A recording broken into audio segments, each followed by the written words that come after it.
এবং চলবে।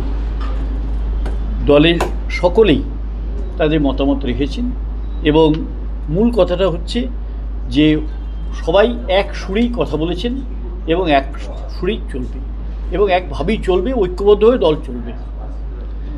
দ্বিতীয়ত হচ্ছে যে আপনারা জানেন যে 25, 26, 27 একটি ঘোষিত কর্মসূচি ছিল। সেই কর্মসূচি মানে আজকের কোর কমিটির অনুমোদন করেছে এবং সেই কর্মসূচি অনুসারেই আগামী 25, 26, 27 যে রামপুরহাট মহকুমায় 25 তারিখ, 26 তারিখ সিউড়ি মহকুমায় এবং 27 তারিখ বোধহয় 26 তারিখ বোলপুর মহকুমায় এবং 27 তারিখ সিউড়ি মহকুমায় যে মিছিল হওয়ার কথা ছিল সেই মিছিল হবে।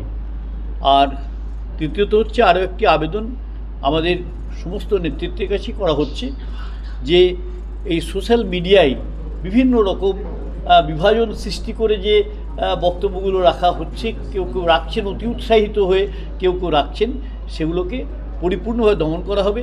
এবং শুধু তাই নয়, যদি দেখা যায় যে হয়তো আমারই কোনো অনুগামী এমন একটি কথা লিখলেন যেটা দলের পক্ষে বিভাজন সৃষ্টি করতে পারে, তাহলে তার বিরুদ্ধে কিন্তু কড়া ব্যবস্থা নেওয়া হবে। তাকে যখনই আইডেন্টিফাই করা হবে যে হ্যাঁ সে দলের কর্মী, তখন তার বিরুদ্ধে ব্যবস্থা গ্রহণ করা হবে।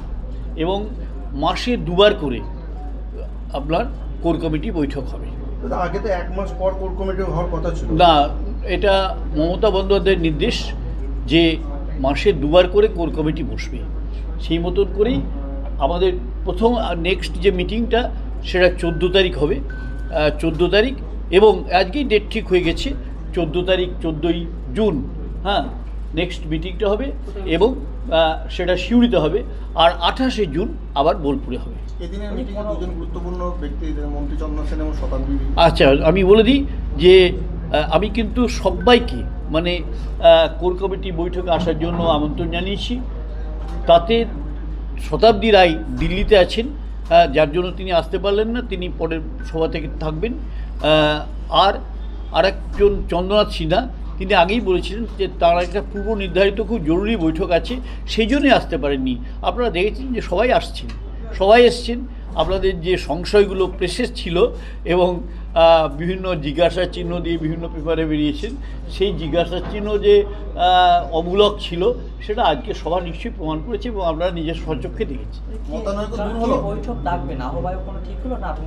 না, আহ্বায়ক এখানে তো আপনারা জানেন যে যেভাবে বডি ঠিক করে দেওয়া হয়েছে, আমি পরবর্তী মিটিংটা মানে পরবর্তী যে মিটিংগুলো হবে সেগুলো আমি থাকবো। বলছি, ছাত্র রাজনীতির বেশ কিছু নেতা ইতিমধ্যে পোস্ট করেছে সোশ্যাল মিডিয়ায়, যেটা আপনি বললেন, এগুলো আমরা দেখে নেব। পরিষ্কারভাবে সতর্ক করে দেওয়া হবে প্রথম, যে তারা কেউ মানে দলের বিভাজন সৃষ্টি হয় এমন কেউ কথা লিখলে কিন্তু তার বিরুদ্ধে দলীয় শৃঙ্খলা ভঙ্গের অভিযোগ আনা হবে। দাদা, তাহলে ডিস্ট্রিক্ট টিএমসি প্রেসিডেন্টের পদটা কি উচ্চ ধরছে না ওই পদটা ধরছে? এটা আমি উত্তর দেবো না। এটার যদি কোনো উত্তর পেতে হয় এটা উচ্চ নেতৃত্বের কাছেই আপনারা জানবেন। মহকুমা শহরের যে মিটিং মিছিল, যেটা অনুব্রত মণ্ডল ঘোষণা করেছিলেন, তাহলে তার যে কর্মসূচিগুলো ঘোষণা হয়েছিল সেগুলোতে কি সিলমোহর ঘোষিত? বললাম তো সেইগুলোতে যে হ্যাঁ 25, 26, 27 3 দিনই কোর কমিটির মিটিংয়ে অনুমোদন করা হয়েছে যে সেই মিটিংটা হবে, এটা বলা হয়েছে।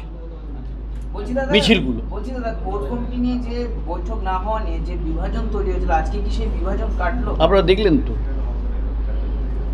বিভাজনে কেউ আছে কি মনে হলো আপনার? এ তো দেখলেন তো, কোর কমিটি ঐক্যবদ্ধ হবে।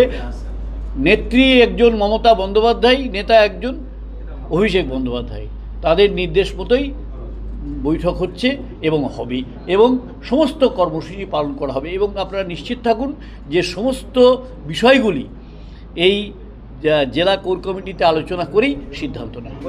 হাসান থেকে 500টি তৃণমূলের পরিবার বিজেপিতে যোগ। বাজে কথা। অত কর্মী আছে কি?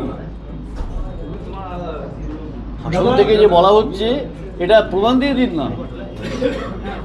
এগুলো আর কি মানে নিজেদের তোল্লা দেওয়ার জন্য যেটা বলে গোদা বাংলায় সেইটা হচ্ছে। আগামী জেলা কমিটির মিটিং নিয়ে কোনো সিদ্ধান্ত হলো? হ্যাঁ, জেলা কমিটির মিটিং নিয়ে কোনো কি সম্ভব?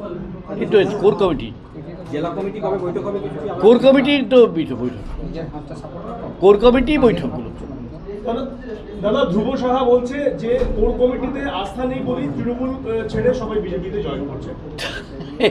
এটা তো হাস্যকর ব্যাপার।